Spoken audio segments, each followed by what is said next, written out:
여러분 안녕하세요. 미국 트럼프 대통령이 한국에 최후 통첩을 보냈어요. 45일 안에 350억 달러를 내라, 아니면 주한미군을 철수한다고요. 주한미군이 한국의 안보를 도와주는 대가를 달라는 거였죠. 전 세계 언론이 한국을 비웃었습니다. 작은 나라 결국 무릎 꿇을 것이라고요. 하지만 진실은 달랐어요. 철수 비용은 550억 달러. 한국이 내라는 돈보다 200억이나 더 많았습니다. 결국 미국이 손을 들었습니다. 트럼프 대통령의 생각은 무엇일까요? 과연 워싱턴에서 무슨 일이 벌어졌을까요? 끝까지 보시면 가슴이 뜨거워지실 겁니다. 지금 바로 시작합니다. 그 전에 1초만 시간 내셔서 구독과 좋아요 부탁드립니다. 저는 박엘리나 45살입니다. 워싱턴 국방정책연구소의 수석연구원이죠. 한국에서 태어나 12살에 미국으로 이민 왔어요. 30년을 이곳에서 살았고 미국을 내 나라라고 믿었습니다. 그날 아침 백악관 브리핑룸에 들어섰을 때 공기가 달랐어요. 무거웠습니다.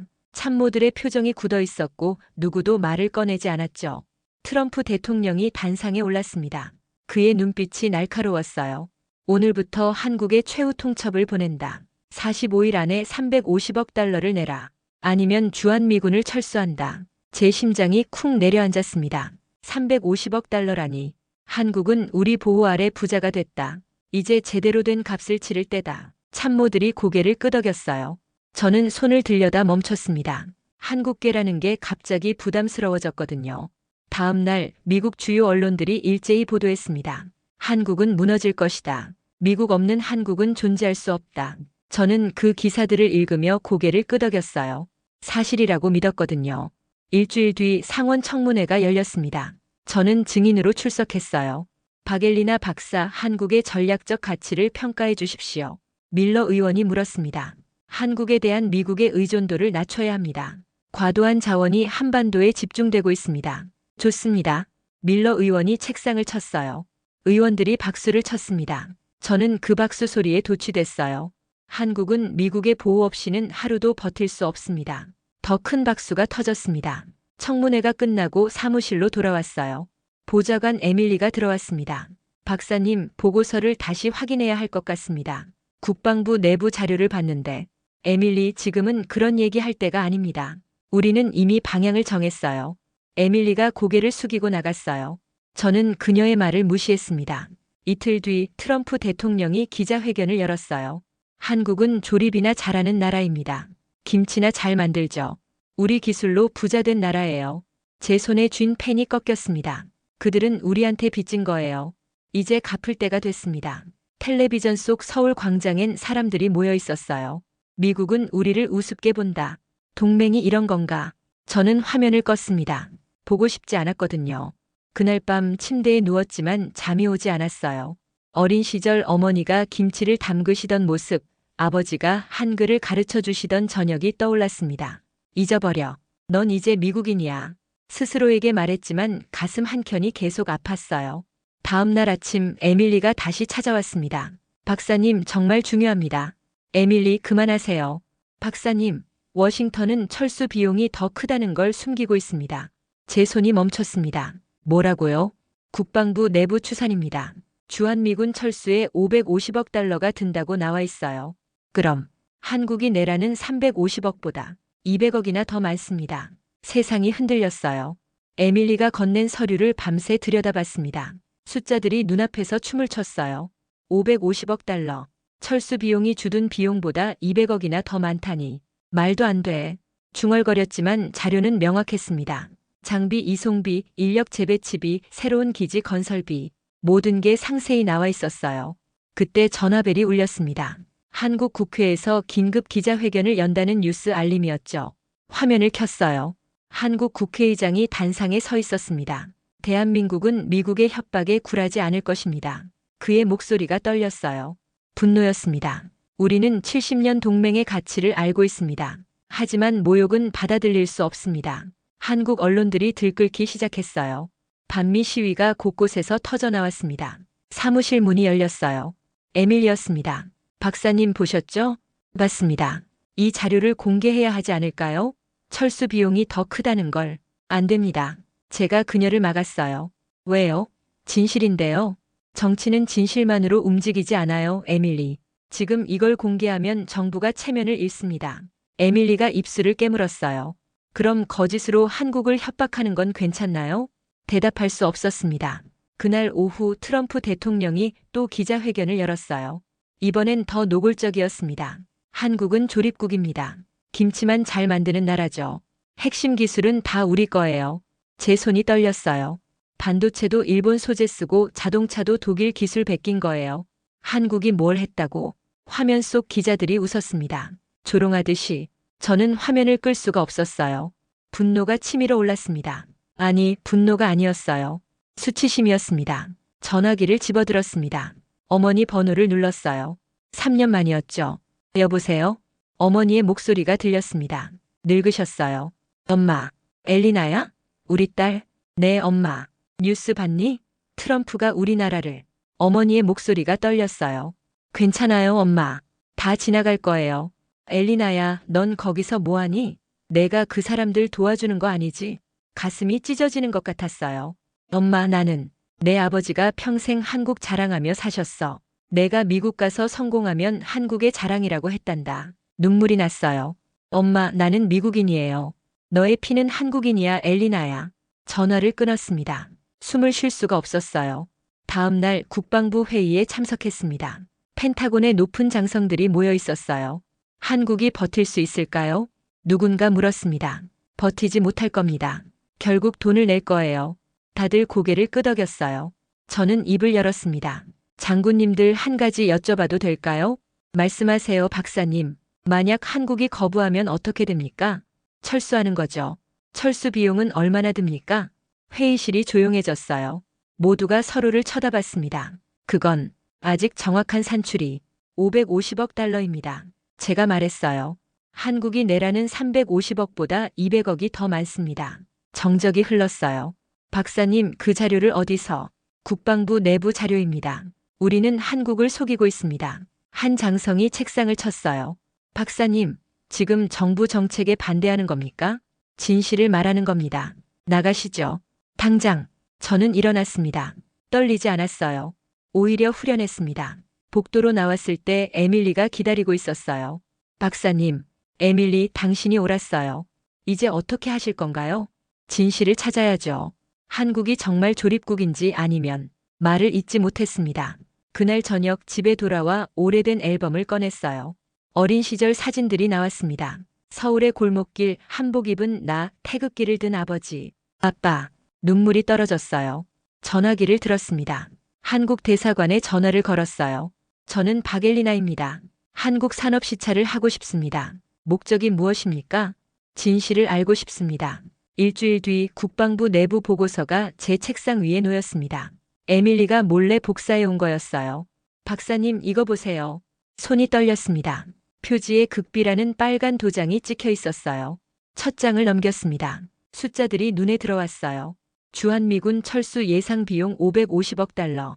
세부 항목들이 나열돼 있었습니다. 장비 이송비 200억, 인력 재배치 150억, 새 기지 건설 200억. 한국이 내라는 돈보다 200억이나 더 많네요. 에밀리가 말했어요. 다음 페이지를 넘겼습니다. 더 충격적인 내용이 나왔어요. 주한미군 가족 만족도 조사 결과 73%가 한국 생활 재지원 신청, 교육 수준, 의료 서비스, 생활 편의성 모두 최고 평가. 이게 무슨? 제 목소리가 떨렸어요. 미군 가족들이 한국을 떠나고 싶어 하지 않는다는 뜻입니다. 에밀리가 조용히 말했습니다. 더 읽어내려갔어요. 다음 장에는 경제 분석이 있었습니다. 주한미군 주둔으로 인한 미국의 경제적 이익. 한국 방위산업 수출의 40%가 미국 부품 사용, 연간 200억 달러 규모. 한국 시장에서 미국 기업들이 벌어들이는 돈이 1000억 달러. 결국 입술이 말랐어요. 미국이 더 많이 이득을 보고 있었다는 겁니다. 에밀리가 고개를 끄덕였어요. 저는 의자에 주저앉았습니다. 30년간 믿어왔던 모든 게 무너졌어요. 미국이 진짜 무릎 꿇어야 하는 건 한국이잖아요. 중얼거렸습니다. 전화벨이 울렸어요. 백악관이었습니다. 박엘리나 박사, 내일 오전 대통령 보고 준비하십시오. 무슨 내용입니까? 한국 협상 전략입니다. 박사님이 주도해 주셔야 합니다. 전화를 끊었어요. 손이 떨렸습니다. 박사님, 어떻게 하실 겁니까? 에밀리가 물었어요. 모르겠어요. 정말 모르겠어요. 그날 밤 집에 돌아와 노트북을 켰습니다. 한국 뉴스를 검색했어요. 트럼프 모욕 발언에 국민 분노, 반미 시위 전국 확산, 한미동맹 70년 위기. 기사들을 읽으며 가슴이 아팠어요. 댓글을 봤습니다. 우리가 뭘 잘못했나요? 미국은 동맹이 아니었나 봐요. 우리 힘으로 살아갑시다. 눈물이 났어요. 언제부터 이렇게 됐을까요? 문득 어린 시절이 떠올랐습니다. 아버지가 말씀하시던 게 기억났어요. 엘리나야, 한국은 작은 나라지만 강한 나라란다. 우리는 아무것도 없는 땅에서 일어섰어. 어떻게 해요, 아빠? 포기하지 않았으니까. 우리 민족은 절대 무릎 꿇지 않아. 그때는 이해하지 못했어요. 지금은 알 것 같았습니다. 다음 날 아침 백악관에 도착했어요. 대통령 집무실 앞이었습니다. 들어오십시오. 트럼프 대통령이 책상에 앉아 있었어요. 참모들이 양옆에 서 있었죠. 박사님, 한국 협상 어떻게 진행할 겁니까? 대통령님, 제가 입을 열었어요. 한국은 협상 대상이 아닙니다. 뭐라고요? 우리가 더 많이 의존하고 있습니다. 철수하면 우리가 더 큰 손해를 봅니다. 회의실이 얼어붙었어요. 박사님, 정신이 있습니까? 참모 하나가 소리쳤어요. 정신 차린 겁니다. 30년 만에요. 제가 서류를 펼쳤습니다. 철수 비용 550억, 경제 손실 1000억, 군사 전략적 공백은 돈으로 환산 불가능합니다. 트럼프가 책상을 쳤어요. 당장 나가시오. 한 가지만 더 말씀드리겠습니다. 저는 물러서지 않았어요. 한국은 조립국이 아닙니다. 우리가 알아야 할 진실이 있습니다. 뭡니까? 직접 보셔야 합니다. 한국에 가셔야 해요. 트럼프가 비웃었어요. 내가 왜 거기 갑니까? 진실이 두려우신 겁니까? 정적이 흘렀어요. 저는 회의실을 나왔습니다. 떨렸지만 후회하지 않았어요. 복도에서 에밀리를 만났습니다. 박사님, 해고당하실 거예요. 알아요. 그래도 괜찮으세요? 괜찮아요. 이제야 제대로 된 일을 한 것 같아요. 그날 저녁 한국 대사관에서 연락이 왔습니다. 박사님, 한국 방문을 환영합니다. 산업 현장을 보여드리겠습니다. 감사합니다. 전화를 끊고 창밖을 봤어요. 워싱턴의 밤이 깊어가고 있었습니다. 아빠, 이제 진실을 찾아보겠습니다. 사흘 뒤 펜타곤 지하 브리핑룸에 앉아 있었습니다. 에밀리가 준비한 자료가 스크린에 떴어요. 여러분, 오늘은 중요한 보고입니다. 제가 일어섰어요. 손이 떨렸지만 목소리는 단호했습니다. 미 해군 차세대 구축함 건조 계획입니다. 첫 장면이 나타났어요. 최신의 이지스함 설계도였습니다. 이 배의 핵심 부품 70%가 한국산입니다. 장성 하나가 손을 들었어요. 그건 과장 아닙니까? 직접 보시죠. 다음 슬라이드를 넘겼습니다. 부품 목록이 나타났어요. 추진 시스템 한국 두산 제작, 레이더 부품 한국 한화 제작, 전투 체계 통합 한국 현대중공업 기술. 회의실이 조용해졌어요. 한국 없이는 이 배를 만들 수 없습니다. 대체 공급처도 없어요. 다음 자료를 보여줬습니다. 인공지능 데이터 센터 전력 소모량입니다. 그래프가 나타났어요. 급격히 치솟는 곡선이었습니다. 미국의 데이터 센터들은 연간 300기가와트가 필요합니다. 하지만 우리 전력망은 이미 포화 상태예요. 그래서요. 한국 원전 기술이 필요합니다. 다음 슬라이드였어요. 한국은 원전을 5년 만에 짓습니다. 미국은 15년 걸려요. 한국 원전은 후쿠시마 같은 사고가 구조적으로 불가능합니다. 한 장성이 팔짱을 꼈어요. 그래도 기술은 우리 거 아닙니까? 아닙니다. 제가 단호하게 말했어요. 한국은 이미 독자 기술을 개발했습니다. 우리가 따라가는 중이에요. 마지막 자료를 펼쳤습니다. 반도체 시장 점유율이었어요. 3나노 공정 한국 독점, 고대 역폭 메모리 한국 90% 점유. 숫자들이 화면을 채웠어요. 인공지능 시대의 핵심은 반도체입니다. 그 반도체를 한국이 쥐고 있어요. 정적이 흘렀습니다. 미래는 한국에 의존할 수밖에 없습니다. 한 장성이 일어났어요. 박사님, 이건 과장된 보고입니다. 믿을 수 없어요. 그럼 직접 확인하시죠. 제가 대답했어요. 한국에 가십시오. 현장을 보시면 믿으실 겁니다. 브리핑이 끝나고 복도로 나왔어요. 다리에 힘이 풀렸습니다. 에밀리가 물을 건넸어요. 박사님, 정말 대단하세요. 아니에요. 그냥 진실을 말한 것뿐이에요. 그날 오후 국방장관이 저를 불렀습니다. 박사님, 한국에 다녀오시죠. 네. 직접 보고 오십시오. 당신 말이 사실인지. 장관님, 대통령께 보고해야 합니다. 확실한 증거가 필요해요. 일주일 뒤 인천공항에 내렸습니다. 30년 만이었어요. 공항 밖으로 나왔을 때 숨이 막혔어요. 모든 게 달라져 있었습니다. 엘리나. 누군가 제 이름을 불렀어요. 돌아봤습니다. 사촌 오빠였어요. 60살이 넘으셨지만 정정하셨습니다. 오빠, 30년 만이네. 잘 왔어. 포옹했습니다. 눈물이 났어요. 많이 변했죠? 네, 너무 많이요. 아직 아무것도 못 봤어. 내일부터 보여줄게. 진짜 한국을. 그날 밤 호텔방에서 창밖을 봤어요. 서울의 야경이 펼쳐져 있었습니다. 불빛들이 반짝였어요. 어린 시절 보던 어두운 서울이 아니었습니다. 이게 내가 떠난 나라가 맞나? 중얼거렸어요. 핸드폰이 울렸습니다. 에밀이었어요. 박사님, 워싱턴에서 난리 났어요. 중국 관영 언론이 한국을 공격하고 있대요. 뭐라고요? 한국은 미국 종속국이라고 대대적으로 보도 중입니다. 한숨이 나왔어요. 알았어요. 내가 진실을 밝히겠습니다. 전화를 끊고 다시 창밖을 봤어요. 내일부터 시작입니다. 진실을 찾는 여정이요. 아침 일찍 사촌 오빠가 호텔로 왔어요. 그와 함께 국방부 자문관 박서윤 씨를 만났습니다. 35살쯤 된 똑똑해 보이는 여성이었어요. 반갑습니다, 박사님. 오늘 일정 설명드리겠습니다. 부탁합니다. 먼저 원전 기술부터 보시죠. 가장 논란이 많은 분야니까요. 차를 타고 이동했습니다. 창밖 풍경이 낯설었어요. 고속도로가 완벽하게 정비돼 있었고 모든 게 질서정연했습니다. 한국이 이렇게 발전했나요? 30년이면 강산이 3번 바뀌죠. 서윤 씨가 웃으며 말했어요. 박사님은 어떤 한국을 기억하세요? 가난했어요. 모든 게 부족했죠. 이제 다릅니다. 직접 보시면 놀라실 거예요. 1시간쯤 달렸을까요?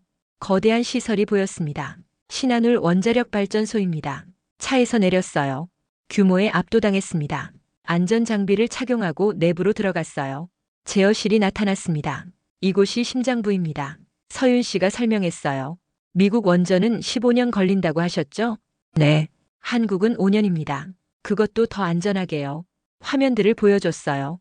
실시간 모니터링 시스템이었습니다. 한국 원전은 피동형 안전장치가 있어요. 전기 없이도 자동으로 냉각됩니다. 후쿠시마 같은 사고는 구조적으로 불가능해요. 정말입니까? 직접 확인해 보세요. 기술자들과 대화를 나눴습니다. 그들의 자신감이 느껴졌어요. 우리 기술은 세계 최고입니다. 미국도 배우러 와요. 젊은 기술자가 말했습니다. 제 가슴이 뜨거워졌어요. 동시에 부끄러웠습니다. 오후에는 서울로 돌아왔어요. 호텔에서 저녁을 먹는데 뉴스가 나왔습니다. 중국 관영 언론, 한국 공격 계속. 앵커가 말했어요. 한국은 미국의 종속국이다. 독자 기술이 없다고 주장하고 있습니다. 화면에 중국 언론인이 나타났어요. 한국은 조립만 할 뿐입니다. 핵심 기술은 모두 외국 것이에요. 분노가 치밀었어요. 거짓말이잖아. 중얼거렸습니다. 서윤 씨가 말했어요. 중국이 두려워하는 겁니다. 한국이 강해지는 게요. 왜죠? 한국이 미국과 손잡으면 중국은 고립됩니다. 그래서 한미동맹을 깨려고 하는 거예요. 핸드폰이 울렸어요. 워싱턴에서 온 문자였습니다. 트럼프 참모들 한국 대신 중국과 협력 검토 중. 손이 떨렸어요. 이럴 수가. 박사님 괜찮으세요? 아니요. 전혀 괜찮지 않아요. 그날 밤 서윤 씨가 추가 자료를 보내왔습니다. 내일 부산 조선소 방문합니다. 꼭 보셔야 해요. 자료를 열었어요. 한국 조선 기술에 관한 보고서였습니다. 세계 1위 조선 기술. 20분 단위 공정 관리. 읽을수록 놀라웠어요. 문득 트럼프의 말이 떠올랐습니다. 한국은 조립국이다. 아니야. 중얼거렸어요. 조립이 아니라 창조야. 이건 다음 자료를 봤습니다. 반도체 기술이었어요. 3나노 공정 독점. 고대 역폭 메모리 90%. 숫자들이 눈앞에서 춤췄어요. 전화를 걸었습니다. 에밀리한테요. 에밀리, 나 지금 떨고 있어. 왜요, 박사님? 우리가 완전히 틀렸어. 한국은 조립국이 아니야. 그럼 뭔데요?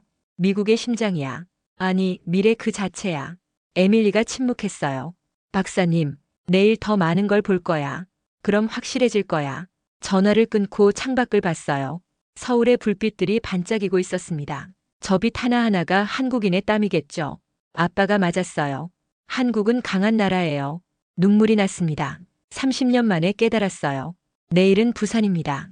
더 큰 진실이 기다리고 있을 거예요. 새벽 5시 부산행 기차에 올랐습니다. 서윤 씨와 함께였어요. 오늘은 많이 걸으실 겁니다. 편한 신발 신으셨죠? 네. 창밖으로 풍경이 스쳐 지나갔어요. 터널을 지나고 들판을 지나고 바다가 보였습니다. 저기 보이는 게 조선소예요. 서윤 씨가 가리켰어요. 거대한 크레인들이 하늘을 찌르고 있었습니다. 배들이 줄지어 정박해 있었어요. 세계 최대 조선소입니다. 여기서 매년 수십 척이 만들어져요. 조선소에 도착했어요. 안전모를 쓰고 내부로 들어갔습니다. 먼저 공정관리실부터 보시죠. 관리실 벽면을 가득 채운 화면들이 보였어요. 실시간으로 모든 작업이 모니터링되고 있었습니다. 20분 단위로 공정이 관리됩니다. 젊은 엔지니어가 설명했어요. 20분요? 네. 20분마다 진행 상황을 체크하고 조정해요. 전 세계에서 한국만 가능한 시스템입니다. 화면을 가리켰어요. 저기 보이는 게 통합추진 모듈이에요. 엔진, 프로펠러, 제어 장치가 하나로 통합돼 있죠. 대단하네요. 이것도 한국만 만들 수 있어요. 미국도 주문합니다. 가슴이 뜨거워졌어요. 현장으로 나갔습니다. 용접 불꽃이 사방에서 튀었어요. 쇳소리가 울렸고 사람들이 바삐 움직였습니다. 저기요. 한 작업자가 손을 흔들었어요. 50대쯤 됐을까요? 미국에서 오셨다고요? 네. 우리 기술 어때요? 대단하죠? 그의 눈빛에 자부심이 가득했어요. 정말 놀랍습니다. 당연하죠. 우리가 세계 1등이니까요. 웃으며 다시 일터로 돌아갔어요. 오후에는 울산으로 이동했습니다. 원자력 발전소였어요. 어제 보신 것보다 더 큰 규모입니다. 서윤 씨가 말했어요. 내부로 들어갔어요. 깨끗하고 정돈된 시설이었습니다. 표준화와 모듈화가 핵심입니다. 기술팀장이 설명했어요. 부품을 미리 공장에서 만들어요. 현장에선 조립만 하죠. 그래서 5년 만에 완공됩니다. 안전은요? 후쿠시마는 전기가 끊겨서 사고가 났어요. 우리 원전은 중력만으로 냉각수가 순환됩니다. 전기 없이도 안전해요. 모형을 보여줬어요. 구조가 완전히 달랐습니다. 이건 혁명적인데요? 맞습니다. 그래서 전 세계가 한국 원전을 원해요. 저녁에는 화성으로 갔습니다. 삼성 반도체 공장이었어요. 여기가 심장입니다. 서윤 씨가 말했어요. 무슨 심장이요? 미래의 심장이요.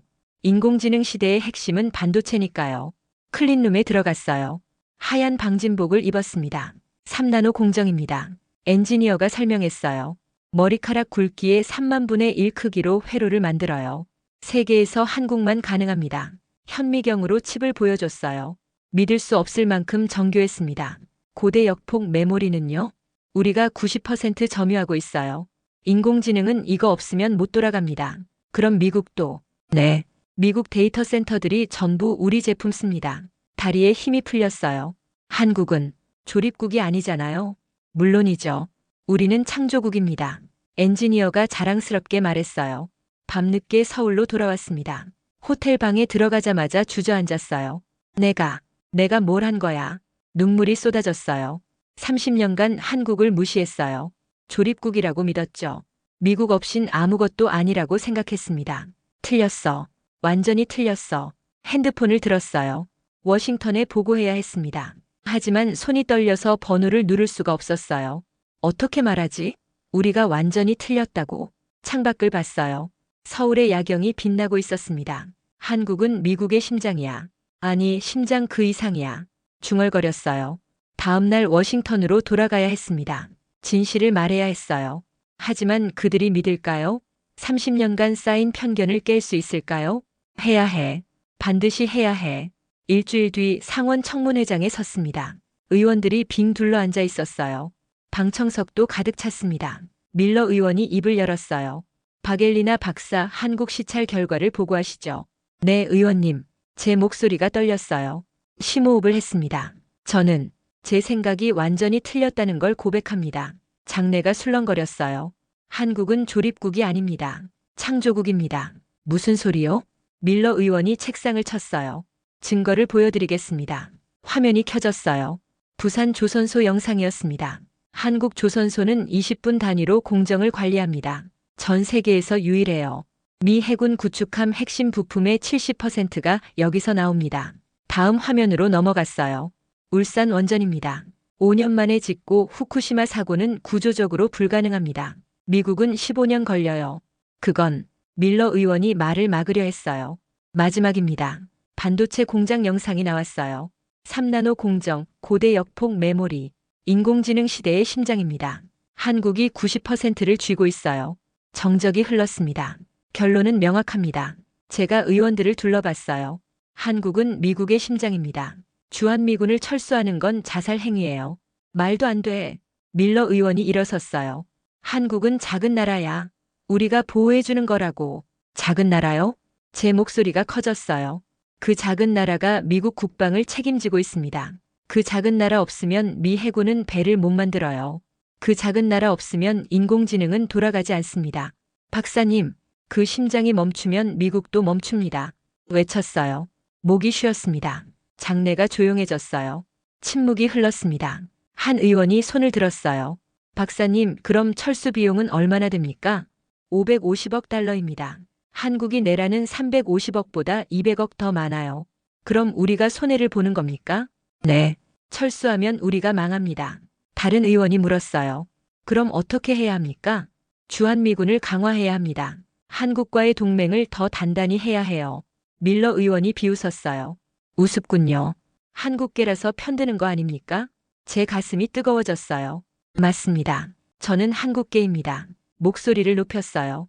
하지만 30년간 한국을 부정했어요. 미국인이라고 믿으며 살았죠.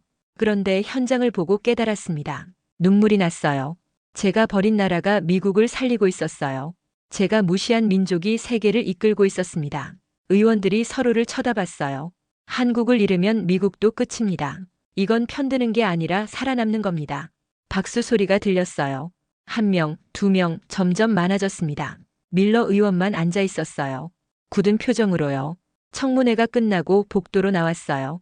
다리가 후들거렸습니다. 에밀리가 달려왔어요. 박사님, 대단하셨어요. 고마워요, 에밀리. 언론이 난리예요. 전부 박사님 얘기뿐이래요. 핸드폰을 켰어요. 문자가 수백 개 와 있었습니다. 그중 하나가 눈에 띄었어요. 백악관이었습니다. 대통령이 한국 방문을 검토 중입니다. 손이 떨렸어요. 정말? 네. 박사님이 바꾸신 거예요. 그날 밤 집에 돌아와 어머니께 전화했어요. 엄마, 엘리나야 뉴스 봤다. 내가 한국을 지켜줬구나. 아니에요, 엄마. 한국이 저를 일깨워줬어요. 뭐가? 제가 누군지요. 제 뿌리가 뭔지요. 어머니가 우셨어요. 고맙다, 딸아. 내 아버지가 하늘에서 기뻐하실 거야. 전화를 끊고 창밖을 봤어요. 워싱턴의 밤하늘에 별이 빛나고 있었습니다. 아빠, 이제 알았어요. 한국이 얼마나 위대한지. 눈물이 흘렀어요. 그리고 제가 얼마나 부끄러운 딸이었는지도요. 3개월 뒤 서울국제안보포럼 무대에 섰습니다. 1000명이 넘는 사람들이 객석을 가득 채웠어요. 심장이 터질 것 같았습니다. 저는 박엘리나입니다. 마이크를 잡았어요. 손이 떨렸습니다. 30년 전 12살에 이 나라를 떠났습니다. 미국인이 되고 싶었어요. 한국인이라는 걸 부끄러워했죠. 객석이 조용해졌어요. 워싱턴에서 일하며 한국을 무시했습니다. 작은 나라 조립국, 미국 없인 아무것도 아니라고 믿었어요. 목이 메었습니다. 트럼프 대통령이 한국을 협박했을 때 저는 박수쳤습니다. 당연하다고 생각했거든요. 눈물이 났어요. 하지만 현장을 보고 깨달았습니다. 제가 완전히 틀렸다는 걸요. 화면에 부산 조선소가 나타났어요. 여기서 미국 군함이 만들어집니다. 한국 없이는 불가능해요. 다음 화면이었어요. 여기서 인공지능의 심장이 만들어집니다. 한국 없이는 미래도 없어요. 마지막 화면이었습니다. 여기서 전 세계 전력을 책임질 원전이 만들어집니다. 한국 없이는 지구도 멈춰요. 객석에서 박수가 터져 나왔어요. 한국은 미국의 보호 대상이 아닙니다. 목소리를 높였어요. 한국은 우리가 의존하는 심장입니다. 그 심장이 뛰어야 우리도 살아요. 기립박수가 이어졌습니다. 저는 오늘 공개적으로 사과합니다. 고개를 숙였어요. 한국을 무시해서 죄송합니다. 제 뿌리를 부정해서 미안합니다. 눈물이 뚝뚝 떨어졌어요. 그리고 감사합니다. 저를 다시 일깨워줘서요. 연단에서 내려왔습니다. 다리에 힘이 없었어요. 사촌 오빠가 달려와 안아줬어요. 잘했어, 엘리나야. 오빠, 내 아버지가 자랑스러워 하실 거야. 울었습니다. 30년 동안 참았던 눈물이 쏟아졌어요. 저녁에는 한강공원을 걸었습니다. 서윤 씨가 함께였어요. 박사님 기분이 어때요? 홀가분해요. 처음으로요. 앞으로 계획은요? 워싱턴으로 돌아가야죠. 할 일이 많아요. 한국을 또 떠나시는군요. 이번엔 달라요. 제가 웃었어요. 이젠 한국인으로 돌아가요. 부끄럽지 않은 한국인으로요. 한강물이 반짝였습니다. 달이 불빛들이 물에 비쳤어요. 아름답네요. 맞아요. 이게 우리나라예요. 서윤 씨가 말했어요. 박사님도 이제 우리나라라고 부를 수 있겠네요. 네. 이제는요. 귀국 전날 어머니 댁을 찾았습니다. 30년 만이었어요. 엄마. 문을 열자 어머니가 서 계셨어요. 많이 늙으셨습니다. 엘리나야. 포옹했어요. 어머니 품에서 울었습니다. 엄마 미안해요. 너무 오래 안 찾아뵀어요. 괜찮아. 이제 왔잖니. 어머니가 제 머리를 쓰다듬어 주셨어요. 거실에 아버지 영정이 있었습니다. 향을 피우고 절했어요. 아빠, 이제야 왔어요. 늦어서 죄송해요. 영정 속 아버지는 웃고 계셨어요. 아빠가 맞았어요. 한국은 위대한 나라예요. 그리고 저는 자랑스러운 한국인이에요. 다음 날 인천공항으로 향했습니다. 에밀리가 워싱턴에서 기다리고 있었어요. 탑승구를 지나며 뒤돌아봤습니다. 한국이 보였어요. 다시 올게요. 곧 비행기가 떴습니다. 창밖으로 서울이 작아졌어요. 우린 같은 심장 박동을 공유한다. 중얼거렸습니다. 한국과 미국, 하나의 심장으로요. 워싱턴에 도착했어요. 에밀리가 마중 나와 있었습니다. 박사님, 큰일 났어요. 왜요? 트럼프 대통령이 한국 방문을 확정했대요. 박사님이 안내해 달래요. 가슴이 두근거렸어요. 좋아요. 보여줄게요. 진짜 한국을요. 사무실로 돌아왔습니다. 책상 위에 태극기 작은 깃발을 세워뒀어요. 이제 시작이야. 혼잣말을 했습니다. 한국과 미국 진짜 동맹을 만들 거야. 창밖으로 워싱턴 기념탑이 보였어요. 저녁 햇살을 받아 빛나고 있었습니다. 핸드폰을 꺼내 어머니께 문자를 보냈어요. 엄마, 저 한국인으로 당당히 살게요. 약속해요. 답장이 왔습니다. 알아. 우리 딸 자랑스러워. 눈물이 났어요. 하지만 이번엔 슬픈 눈물이 아니었습니다. 기쁨의 눈물이었어요. 여러분은 어떻게 생각하십니까? 한국의 진짜 힘은 어디에서 나온다고 보십니까? 여러분도 혹시 해외에서 한국인으로서 자부심을 느낀 순간이 있으셨나요? 댓글로 여러분의 이야기를 들려주세요. 우리 함께 자랑스러운 대한민국을 만들어 갑시다. 구독과 좋아요는 더 좋은 콘텐츠를 만드는 큰 힘이 됩니다. 감사합니다.